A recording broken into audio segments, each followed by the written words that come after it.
Assalamualaikum warahmatullahi wabarakatuh. Salam sejahtera bagi kita semua. Selamat pagi, siang, sore, rekan-rekan yang saya hormati. Semoga kita semua selalu diberi kesehatan, keberkahan, dan kelancaran dalam setiap langkah. Amin. Malam itu, Andri terjebak dalam keheningan jalanan sepi, mencari makan di tengah dinginnya malam. Namun, pertemuannya dengan seorang pengemudi ojek misterius membawa perjalanan yang tak biasa dan mungkin tak pernah ia lupakan. Siapa sebenarnya pria di atas motor tua itu? Begini kisah lengkapnya. Malam itu, Andri, seorang mahasiswa tingkat akhir yang tinggal di sebuah kosan sederhana di pinggiran kota, merasa lelah setelah mengerjakan tugas hingga larut. Ia memutuskan untuk keluar mencari makan karena perutnya mulai keroncongan. Jam menunjukkan pukul 23.30 dan jalanan sudah sepi. Warung-warung kaki lima yang biasanya ramai di dekat kampusnya pun sudah tutup. Andri mencoba membuka aplikasi ojek online di ponselnya, tetapi tidak ada pengemudi yang tersedia. Ia menghela napas panjang, berdiri di pinggir jalan, berharap ada tukang ojek yang kebetulan lewat. Udara malam terasa dingin, dan hanya suara angin serta sesekali deru kendaraan yang melintas terdengar di sekitar. Beberapa menit kemudian, sebuah motor tua melaju perlahan dari kejauhan. Lampu depannya berkedip-kedip seolah-olah hampir mati. Pengemudi motor itu mengenakan jaket hitam tebal dan helm yang menutupi seluruh kepalanya. Ia berhenti tepat di depan Andri. "Butuh ojek, Mas?" Suara pria itu terdengar berat namun sopan. Andri merasa ragu sejenak. Motor itu terlihat tua dan sedikit berkarat, tetapi ia tidak punya pilihan lain. "Iya, Bang, ke warung nasi udin di ujung jalan." "Ya." Pengemudi itu mengangguk tanpa bicara. Andri naik ke motor dan langsung merasakan hawa dingin yang aneh.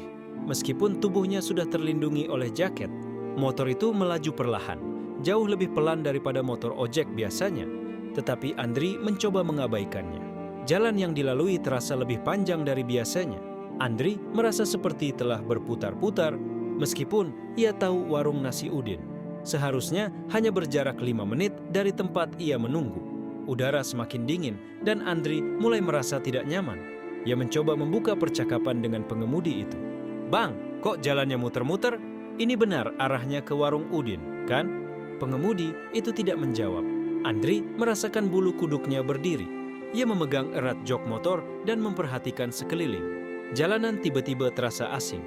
Pohon-pohon besar berjejer di kanan kiri dan lampu jalan tidak lagi terlihat. Ketika Andri mencoba berbicara lagi, ia melihat sesuatu yang membuat napasnya tercekat. Refleksi di kaca spion motor menunjukkan bahwa pengemudi itu tidak memiliki kepala. Helm yang dikenakan hanyalah hampa, tidak ada wajah atau kepala di dalamnya. Andri langsung panik. Ia ingin melompat dari motor, tetapi tubuhnya terasa kaku. Motor itu melaju semakin cepat, membawa Andri semakin jauh ke jalan yang gelap dan mencekam. Suara mesin motor yang sebelumnya pelan kini berubah menjadi raungan mengerikan. "Bang, berhenti! Berhenti sekarang!" teriak Andri dengan suara bergetar.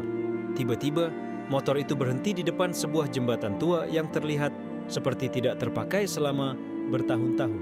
Andri melompat turun dengan tubuh gemetar. Pengemudi itu perlahan berbalik ke arah Andri.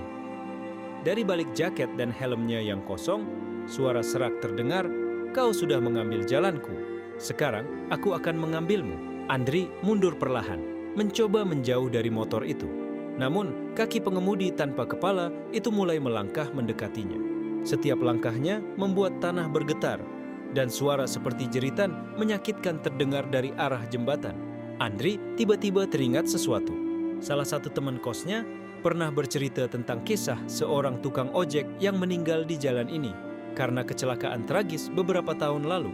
Pengemudi itu dikabarkan kehilangan kepalanya akibat tabrakan, dan jasadnya tidak pernah ditemukan secara utuh. Banyak yang percaya rohnya gentayangan, mencari penumpang sebagai bentuk dendam. Ketika Andri tersadar, ia berlari sekencang mungkin, meninggalkan motor dan pengemudi itu di belakang. Namun, meskipun ia sudah berlari jauh, suara motor tua itu terus terdengar di belakangnya. Setiap kali ia menoleh, ia melihat motor itu melaju perlahan, mengejarnya.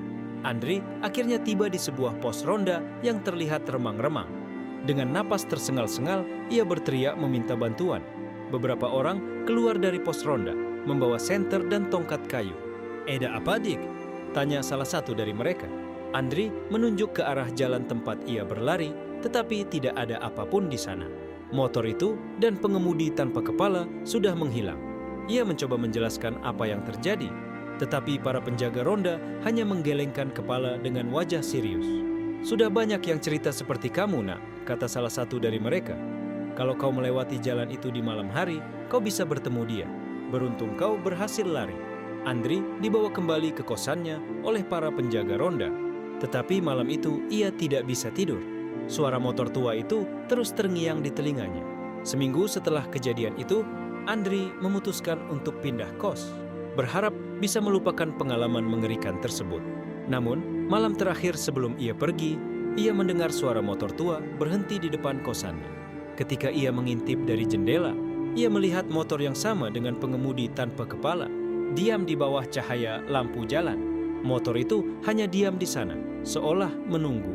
Andri tidak berani keluar, tetapi ia tahu satu hal, tukang ojek itu belum selesai dengannya. Andri mengunci semua pintu dan jendela di kamarnya, berusaha menenangkan dirinya meskipun keringat dingin terus mengalir di tubuhnya. Ia menyalakan lampu, mencoba mengusir rasa takut yang terus menghantuinya. Namun, suara motor tua itu terus terdengar dari luar kosan, meraung-raung seperti sebuah peringatan. Tiba-tiba, suara mesin berhenti. Hening yang mencekam menyelimuti malam. Andri menahan napas, berharap itu hanya halusinasinya. Tapi kemudian, suara langkah berat terdengar dari luar pintu kamarnya. Suara itu mendekat perlahan, dengan irama yang teratur. Andri menatap pintu dengan mata lebar. Pegangan pintu mulai bergetar, seolah-olah ada seseorang yang mencoba membukanya. "Siapa di luar?" Andri berteriak dengan suara gemetar. Tidak ada jawaban. Pegangan pintu berhenti bergerak, tetapi suara langkah itu kini terdengar di dalam kamarnya. Andri menoleh ke sudut kamar.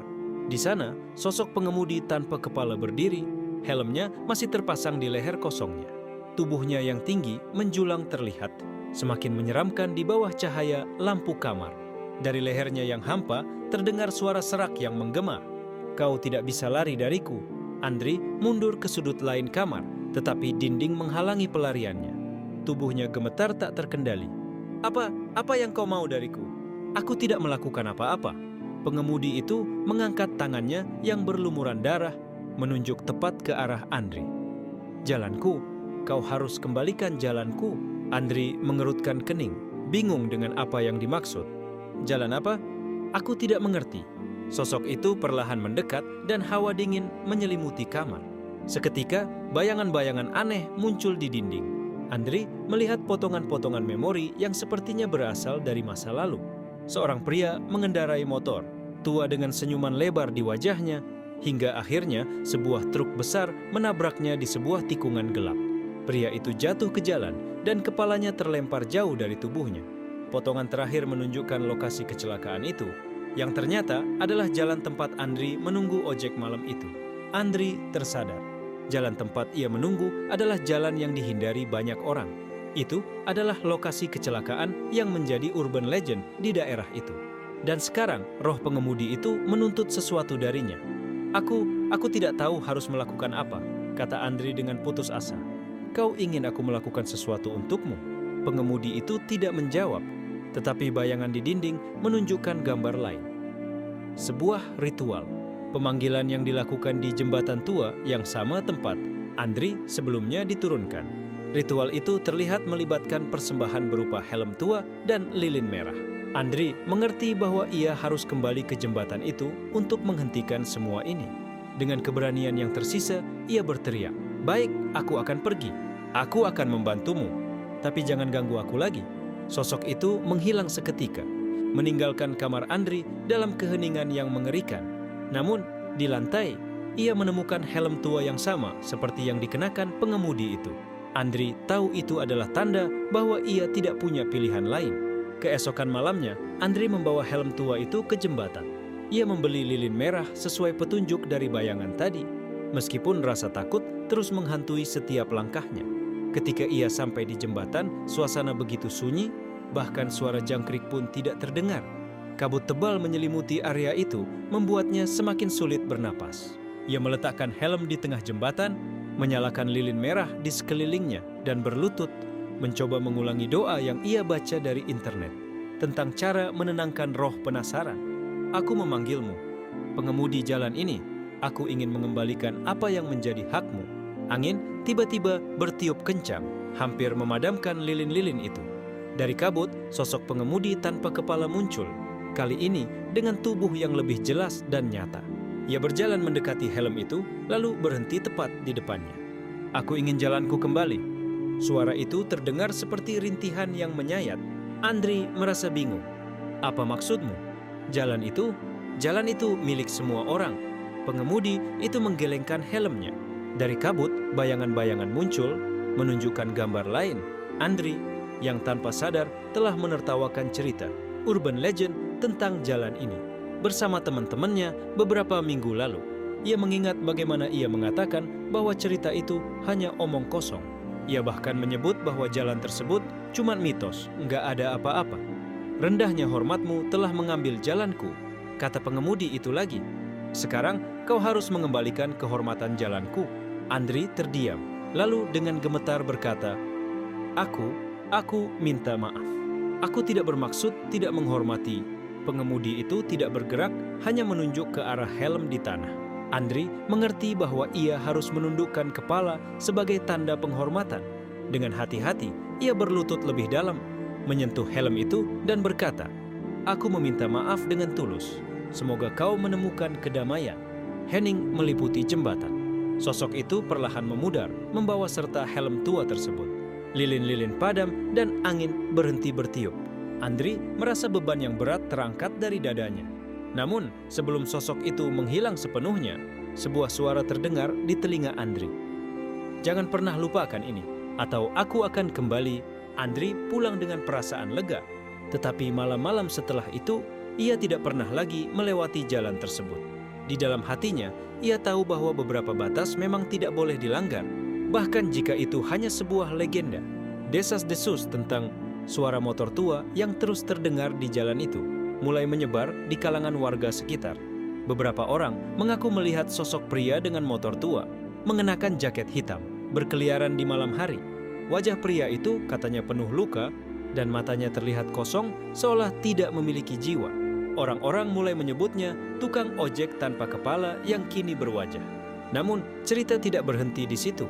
Beberapa saksi mengatakan bahwa pria itu tidak hanya muncul di Jalan Angker, tetapi juga di daerah-daerah lain yang jauh dari lokasi aslinya. Dia sering terlihat menawarkan tumpangan kepada mereka yang nekat keluar larut malam. Anehnya, orang-orang yang menerima tawarannya seringkali menghilang tanpa jejak, seperti Andri. 2 bulan setelah Andri menghilang, Siska, teman dekat Andri yang tidak percaya dengan cerita mistis itu, memutuskan untuk mencari jawaban. Ia tidak percaya Andri hilang karena gangguan hantu. Ia menganggap itu hanya mitos yang dibuat-buat untuk menutupi kejadian kriminal. Dengan keberanian yang besar, Siska memutuskan untuk menyelidiki Jalan Angker itu pada malam hari. Malam itu, sekitar pukul 23 Le, Siska berjalan menyusuri jalan yang terkenal angker tersebut. Ia membawa senter dan ponsel untuk merekam apapun yang terjadi. Jalan itu sepi, hanya terdengar suara angin dan dedaunan yang bergesekan. Ia berjalan dengan hati-hati, tetapi tidak menemukan apapun yang mencurigakan. Ketika Siska merasa usahanya sia-sia, suara motor tua mulai terdengar dari kejauhan. Jantungnya berdegup kencang, tetapi ia memutuskan untuk tetap di tempat, menunggu motor itu mendekat. Dalam beberapa detik, cahaya lampu motor mulai terlihat semakin dekat, hingga akhirnya berhenti tepat di depannya. Pria dengan jaket hitam itu duduk di atas motor tua. Wajahnya penuh luka seperti yang diceritakan warga, tetapi ada sesuatu yang aneh. Tatapan matanya langsung menembus Siska, membuatnya merasa seperti tubuhnya membeku. Butuh ojek? Pria itu bertanya, suaranya berat dan serak. Siska mencoba mengumpulkan keberaniannya. Siapa kau? Dan apa yang kau lakukan pada Andri? Pria itu tidak menjawab. Sebaliknya, ia hanya menggerakkan tangannya, memberi isyarat agar Siska naik ke motornya. Kalau kau ingin tahu tentang Andri, ikutlah denganku. Siska ragu, tetapi rasa penasaran dan kekhawatirannya terhadap Andri membuatnya mengabaikan akal sehat. Ia naik ke motor itu dan motor tua tersebut mulai melaju perlahan. Sama seperti cerita Andri, jalan yang dilalui terasa lebih panjang dan aneh. Udara semakin dingin dan kabut mulai menyelimuti sekitarnya. Siska mencoba bertanya lagi, tetapi pria itu tetap diam. Akhirnya, mereka tiba di jembatan tua yang pernah disebut Andri. Motor itu berhenti dan pria tersebut perlahan turun. "Tunggu di sini," katanya, lalu berjalan ke arah gelap di bawah jembatan. Siska merasa ketakutan, tetapi ia menunggu seperti yang diperintahkan.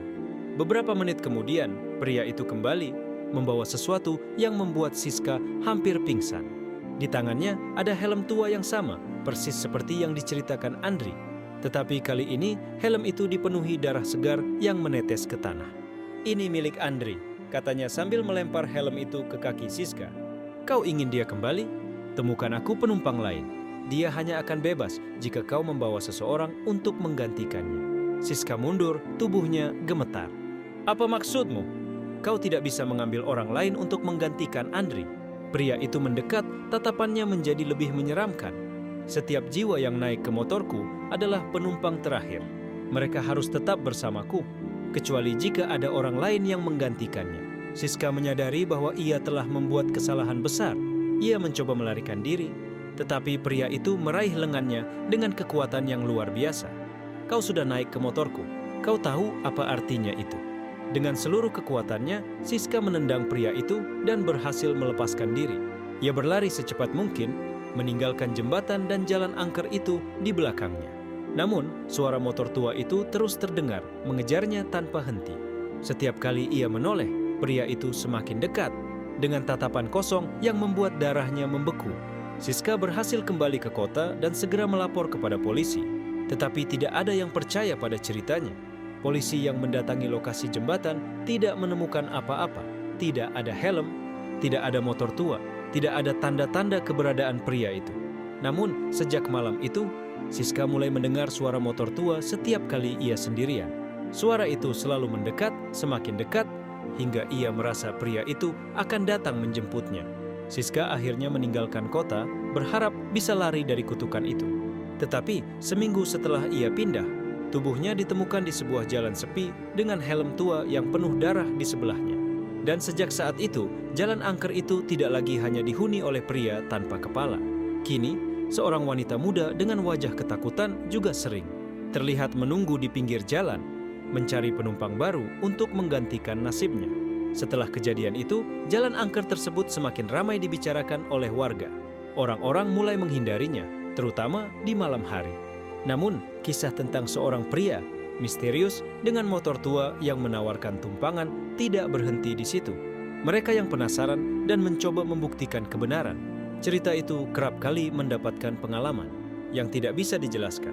3 bulan setelah hilangnya Andri dan Siska, seorang jurnalis bernama Bima yang terkenal dengan liputan kisah-kisah urban legend, memutuskan untuk menyelidiki jalan tersebut. Bima tidak percaya pada hal-hal supranatural, tetapi ia tahu bahwa cerita seram seperti ini menarik banyak pembaca. Ia datang ke jalan angker itu sendirian, membawa kamera dan alat perekam suara. Malam itu, Bima memarkir motornya di ujung jalan dan berjalan ke lokasi yang disebut-sebut sebagai pusat kejadiannya, jembatan tua. Ia mulai merekam video sambil berbicara, menjelaskan legenda tentang pengendara motor tua yang sering terlihat di tempat ini. Namun, beberapa menit kemudian, kamera miliknya tiba-tiba mati tanpa alasan yang jelas. Bima mengutuk dalam hati dan mencoba memperbaiki kameranya. Saat itu juga, ia mendengar suara motor dari kejauhan. Suara itu pelan, nyaris seperti angin, tetapi semakin lama semakin jelas. Bima menoleh ke belakang dan di ujung jalan, terlihat sebuah motor tua mendekat perlahan. Ia merasa ini adalah kesempatan emas untuk menangkap bukti nyata. Jadi ia segera menyalakan perekam suaranya. Motor itu berhenti beberapa meter darinya. Seorang pria bertubuh tinggi dengan helm hitam dan jaket lusuh duduk di atasnya. Ia tidak berbicara, hanya menatap Bima meskipun wajahnya tertutup helm. "Butuh tumpangan." Suara pria itu terdengar berat, tetapi ada nada ramah yang aneh. Bima menelan ludah. Ia tidak percaya pria itu benar-benar nyata. "Apa kau pengendara yang sering dibicarakan orang-orang?" tanyanya, mencoba mengatasi rasa takutnya. Pria itu hanya mengangguk, lalu menunjuk ke belakang motornya. "Naiklah, aku akan menunjukkan kebenaran." Bima ragu. Logikanya mengatakan untuk tidak menerima tawaran itu, tetapi rasa ingin tahunya lebih besar. Ia berpikir ini mungkin bagian dari sensasi yang dibuat oleh warga untuk menambah cerita. Dengan berat hati, ia akhirnya naik ke motor itu. Begitu motor mulai melaju, Bima merasa ada sesuatu yang aneh. Jalan yang seharusnya pendek terasa lebih panjang, dan kabut mulai muncul dari arah yang tidak jelas. Udara di sekitarnya menjadi dingin, dan suasana berubah mencekam. Motor itu tidak berhenti di ujung jalan seperti yang ia duga. Sebaliknya, mereka terus masuk ke dalam area yang tidak pernah ia lihat sebelumnya. "Kemana kau membawaku?" tanya Bima, mencoba menyembunyikan rasa paniknya. Pria itu tidak menjawab, tetapi Bima menyadari sesuatu yang mengerikan. Bayangan pria itu di bawah cahaya bulan tidak memiliki kepala. Akhirnya, motor itu berhenti di depan sebuah hutan yang lebat. Pria itu turun dan memberi isyarat kepada Bima untuk mengikutinya. "Jawaban yang kau cari ada di sini," katanya singkat. Bima mengikuti pria itu meskipun rasa takut mulai mengambil alih. Mereka berjalan masuk ke hutan hingga sampai di sebuah pohon besar dengan akar yang mencuat ke permukaan. Di bawah pohon itu ada sebuah benda yang tertutup kain. Pria itu berhenti dan menunjuk ke kain itu. "Bukalah." Dengan tangan gemetar, Bima mendekati kain tersebut dan perlahan membuka penutupnya. Di bawahnya ada sebuah helm tua yang sudah usang dan penuh goresan. Helm itu tampak tidak biasa, seperti menyimpan sesuatu yang tidak ingin disentuh. "Apa ini?" tanya Bima dengan suara gemetar. Pria itu tidak menjawab. Sebaliknya, ia perlahan melepas helm yang ia kenakan, memperlihatkan kepala yang ternyata tidak ada. Pemandangan itu membuat Bima mundur dengan napas tersengal-sengal. Sosok pria itu mendekat, suaranya berubah menjadi lebih serak dan mengancam. "Kau telah naik ke motorku. Kau tahu apa artinya itu, bukan?" Bima mencoba melarikan diri, tetapi kakinya terasa seperti lumpuh. Sosok itu mendekat, lalu menunjuk ke arah helm tua di tanah. "Ambil itu, atau kau tidak akan pernah kembali." Bima tidak punya pilihan lain. Dengan gemetar, ia mengambil helm tersebut. Namun, begitu ia menyentuhnya, suasana di sekitarnya berubah. Hutan itu menghilang, digantikan oleh jalan yang gelap dan sunyi. Sosok pria itu juga lenyap, meninggalkan Bima sendirian dengan helm di tangannya. Bima berhasil keluar dari jalan angker itu, tetapi hidupnya tidak pernah sama lagi. Setiap malam, ia mendengar suara motor tua di luar rumahnya. Dan setiap kali ia mencoba membuang helm itu selalu kembali ke tempatnya. Ia tahu bahwa ia telah membawa pulang kutukan yang tidak bisa ia lepaskan. Sejak malam itu, Bima tidak lagi meliput cerita urban legend. Namun, helm itu masih ada di rumahnya, menunggu waktu untuk menuntut sesuatu darinya, sesuatu yang lebih mengerikan. Bima mencoba mengabaikan kehadiran helm itu di rumahnya. Ia menyimpan benda itu di gudang, berharap semua ini hanya ilusi dari pikirannya yang lelah. Namun, setiap malam ia mendengar suara motor tua itu semakin dekat, seperti berputar-putar di luar rumahnya. Kadang-kadang ia mendengar suara ketukan di pintu, tetapi ketika ia membuka, tidak ada siapapun. Suara itu selalu diikuti oleh bisikan halus, "Kau naik motorku. Kau tahu akibatnya." Rasa takut mulai menguasai hidupnya. Tidurnya terganggu, pekerjaannya kacau, dan ia mulai kehilangan akal sehat. Hingga suatu malam, saat ia terjaga dari mimpi buruk, helm itu tidak lagi ada di gudang. Ia menemukannya di atas meja ruang tamu, seperti sengaja diletakkan di sana untuk menantangnya. Bima tidak tahan lagi. Ia membawa helm itu keluar rumah, berniat membuangnya ke sungai. Namun, setiap langkahnya terasa semakin berat. Udara menjadi dingin, dan bayangan di sekitarnya terasa bergerak, meskipun tidak ada angin. Begitu sampai di tepi sungai, Bima melempar helm itu sekuat tenaga. Ia melihat helm itu tenggelam ke dasar air, dan untuk sesaat ia merasa lega. Namun, saat ia berbalik, tubuhnya membeku. Di depannya, sosok pria dengan jaket lusuh dan kepala yang hilang berdiri di bawah cahaya rembulan. Tangan pria itu menunjuk ke arah sungai, sementara suaranya yang berat terdengar mengerikan. "Kau pikir ini akan mengakhirinya?" Bima pingsan di tempat dan terbangun keesokan paginya di tepi sungai. Orang-orang yang menemukannya mengira ia korban perampokan, tetapi Bima tahu bahwa sesuatu yang lebih buruk telah terjadi. Ia kembali ke rumah dengan tubuh gemetar, hanya untuk menemukan helm itu kembali berada di mejanya, kering, tanpa tanda-tanda pernah tenggelam. Ia mulai mencari bantuan. Ia menghubungi seorang paranormal terkenal di kotanya, Pak Jaka, yang dikenal mampu menghadapi gangguan dari dunia lain. Ketika Pak Jaka datang ke rumahnya, ia langsung merasakan energi gelap dari helm tersebut. "Ini bukan helm biasa," kata Pak Jaka sambil memeriksa benda itu. "Ada jiwa yang terperangkap di dalamnya, dan jiwa itu menginginkan sesuatu darimu." "Apa yang dia inginkan?" tanya Bima dengan suara bergetar. Pak Jaka menutup matanya, mencoba berkomunikasi dengan energi dari helm itu. Setelah beberapa saat, ia membuka mata dengan wajah serius. "Dia ingin kau mengembalikan sesuatu yang hilang darinya, sesuatu yang sangat penting." Bima merasa kebingungan. "Tapi aku tidak tahu apa yang hilang darinya." Pak Jaka mengangguk pelan. "Itu sebabnya kau harus kembali ke tempat semuanya dimulai. Jalan angker itu menyimpan rahasia yang lebih besar daripada yang kau duga. Jika kau ingin menghentikan ini, kau harus menghadapi apa yang ada di sana." Dengan berat hati, Bima dan Pak Jaka kembali ke jalan angker pada malam hari. Suasana jalan itu terasa lebih mencekam daripada sebelumnya. Kabut tebal menyelimuti sekitarnya, dan suara motor tua terdengar samar di kejauhan, semakin mendekat. Ketika mereka sampai di jembatan tua, Pak Jaka memulai ritualnya. Ia menyalakan dupa dan mengucapkan doa-doa, memanggil arwah pria tanpa kepala. Perlahan, udara di sekitar mereka menjadi dingin, dan sosok pria itu muncul dari bayangan, kini lebih menyeramkan dari sebelumnya. Wajahnya penuh luka dengan mata yang menyala merah.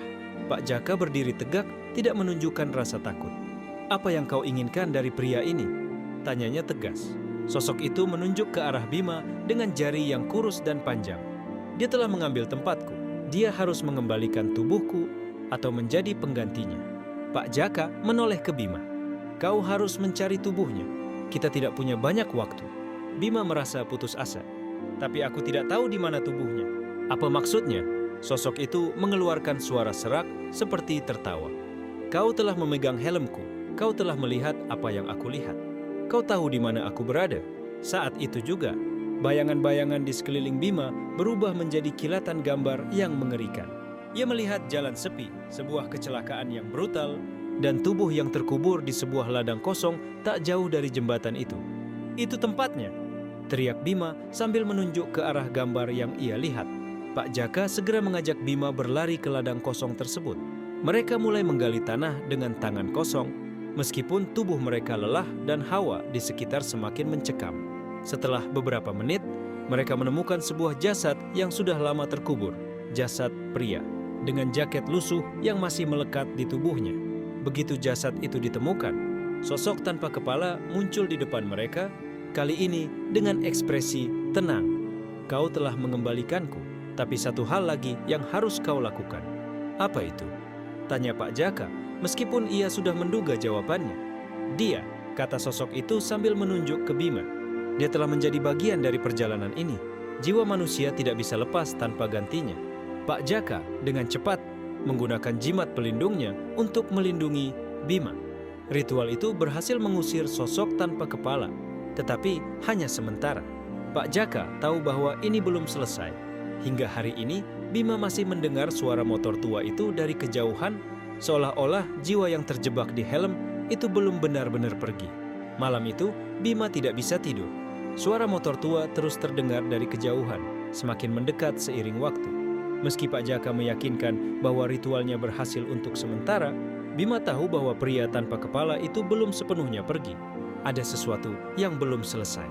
Keesokan harinya, Pak Jaka datang ke rumah Bima dengan wajah yang lebih serius dari biasanya. Ia membawa kitab tua yang sudah usang dan beberapa benda ritual. "Aku sudah memeriksa lagi. Kita hanya menghentikan arwah itu sementara, tapi dia akan kembali. Masalahnya, jiwamu sekarang terikat dengan helm itu. Selama helm itu ada, dia akan terus mencarimu." Bima menatap helm yang kini diletakkan di sudut ruangan, merasa seperti benda itu mengawasinya. "Lalu apa yang harus aku lakukan? Aku tidak ingin hidupku seperti ini selamanya." Pak Jaka menarik napas dalam-dalam. "Kita harus memutus ikatanmu dengan helm itu, tapi ada harga yang harus kau bayar. Ini bukan sekadar membuang helm itu, Bima. Kau harus membawanya ke tempat terakhir." Pria itu dan menyerahkannya secara langsung. "Tempat terakhir? Bukankah kita sudah menemukan jasadnya di ladang?" Pak Jaka menggeleng. Bukan hanya jasadnya, tapi juga titik di mana dia kehilangan nyawanya. Dia tewas di tempat itu, dan itu adalah titik energi terkuat yang mengikatnya. Kita harus kembali ke jalan itu, ke lokasi kecelakaan yang sebenarnya. Bima merasa darahnya berdesir. Ia tahu bahwa jalan itu akan menjadi mimpi buruk yang lebih mengerikan. Tetapi ia tidak punya pilihan lain. Malam itu, mereka kembali ke Jalan Angker. Pak Jaka membawa semua perlengkapan ritualnya, sementara Bima membawa helm tua yang terasa lebih berat dari biasanya. Begitu mereka tiba di lokasi, suara motor tua kembali terdengar. Kali ini lebih dekat, lebih keras, dan lebih mengancam. Kabut tebal menyelimuti jalan, dan udara menjadi dingin seperti es. Ketika mereka sampai di titik kecelakaan, Pak Jaka segera memulai ritualnya. Ia menyalakan dupa dan menyebarkan garam di sekitar mereka. Bima, letakkan helm itu di tengah lingkaran ini, perintahnya. Bima melangkah dengan ragu, merasakan pandangan yang tak terlihat mengawasinya dari setiap sudut. Ketika ia meletakkan helm itu di lingkaran, suara serak yang mengerikan terdengar dari belakangnya. "Kau kembali." Ia menoleh dan melihat pria tanpa kepala itu berdiri di ujung jalan dengan motornya yang kini terlihat seperti rongsokan. Namun, ada sesuatu yang berbeda kali ini. Sosok itu tampak lebih nyata, lebih solid, dan auranya lebih menakutkan. "Apa yang kau inginkan dariku? Aku sudah mengembalikan jasadmu," seru Bima dengan suara gemetar. Sosok itu melangkah mendekat. Suara beratnya terdengar seperti gemuruh. "Bukan hanya jasadku, kau mengambil bagian dari perjalananku. Kau harus mengembalikan sesuatu yang lebih besar." Pak Jaka segera bertindak. Ia mengucapkan mantra-mantra dengan cepat, mencoba membendung energi gelap yang semakin kuat. Namun, sosok itu mengangkat tangannya, dan tiba-tiba Pak Jaka terhempas ke belakang, jatuh ke tanah. "Bima, kau harus menyelesaikannya sendiri," teriak Pak Jaka dengan sisa kekuatannya. Bima merasa tubuhnya gemetar, tetapi ia tahu ini adalah momen terakhir untuk menghentikan semuanya. Ia berdiri di depan helm itu mencoba menghadapi sosok tersebut. "Apa yang sebenarnya kau inginkan?" Sosok itu berhenti, lalu menunjuk ke arah helm. "Kau naik ke motorku untuk terakhir kalinya." Bima merasa napasnya tercekat. Ia tahu ini adalah jebakan, tetapi ia juga tahu bahwa tidak ada jalan lain. Dengan berat hati, ia mengangguk dan berjalan mendekat. Sosok itu memiringkan kepala seolah tersenyum tanpa wajah. Bima naik ke motor tua itu, dan mesin langsung menyala dengan suara gemuruh yang memekakkan telinga. Motor itu melaju dengan kecepatan yang tidak masuk akal, membawa mereka ke dalam kegelapan yang tidak pernah dilihat Bima sebelumnya. Jalan di depan berubah menjadi kabut pekat, dan suara angin bergemuruh di telinganya. Di tengah perjalanan, Bima melihat kilatan-kilatan dari masa lalu pria itu. Kehidupannya sebagai tukang ojek, kecelakaan tragis yang merenggut nyawanya, dan penyesalan yang mendalam karena meninggalkan keluarganya. "Aku hanya ingin pulang." Suara sosok itu terdengar, kali ini lebih lembut, hampir seperti manusia biasa. "Aku hanya ingin seseorang membawa perjalananku kembali ke akhir." Bima menyadari bahwa ini bukan tentang balas dendam. Pria itu terjebak dalam siklus tak berujung, mencari cara untuk menyelesaikan perjalanan terakhirnya. Motor itu berhenti tiba-tiba di depan rumah tua yang hancur. Sosok pria itu turun dari motor dan berbalik ke arah Bima. "Terima kasih. Kau telah membebaskanku." Sebelum Bima sempat menjawab, sosok itu perlahan memudar bersama dengan helm tua yang ia bawa. Bima terbangun di tepi jalan angker itu sendirian. Helm dan motor tua itu sudah tidak ada, begitu pula sosok pria tanpa kepala. Pak Jaka berlari ke arahnya dengan wajah penuh kekhawatiran. "Kau berhasil," kata Pak Jaka dengan lega. Kutukan itu telah berakhir. Namun, meskipun segalanya tampak kembali normal, Bima tahu bahwa pengalaman itu akan terus menghantuinya.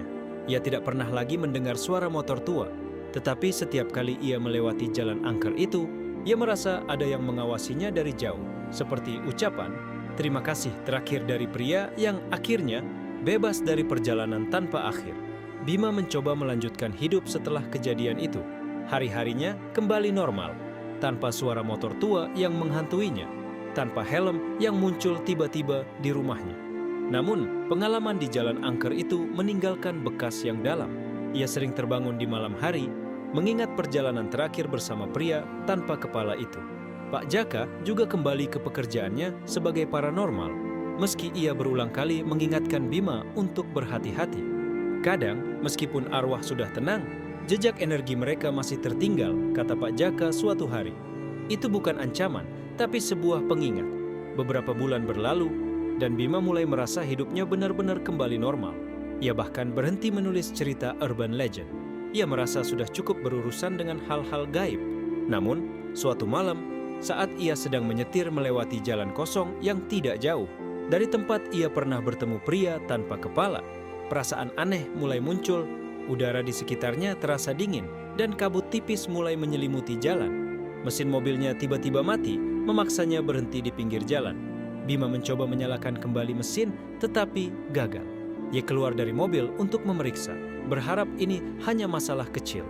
Namun, ketika ia menutup pintu mobil dan menoleh ke jalan, suara yang sudah lama ia lupakan tiba-tiba terdengar, deruman, motor tua dari kejauhan.